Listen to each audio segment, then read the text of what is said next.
Bayrağa sarılıp gururum benim, Vətənə can diyen oğlumdur mənim.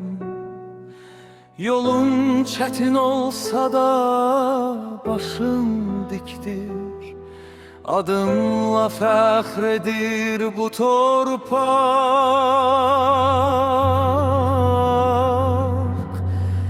Bu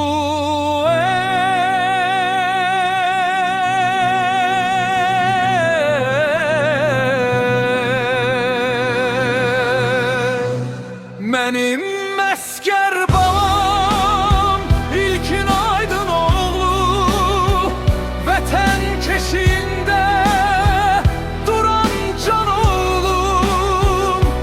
Dualarım seninle gece gündüz, gürurum ümidim igid balam sen. Ananın gözünde yaşta olsalar, kalbi seninledir her an her diyar.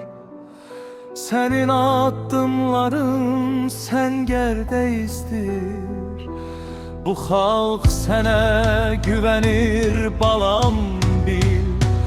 Bunu var.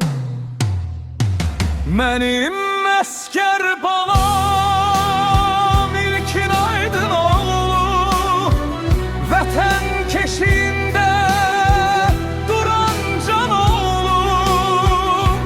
Dualarım seninle gece gündüz, gürurum ümidim igid balam sen. Mənim məskər balam, ilkin aydın oğlu, vətən keşiyində duran can oğlum.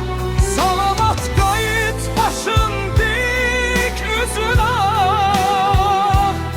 bu torpaq səni gözləyir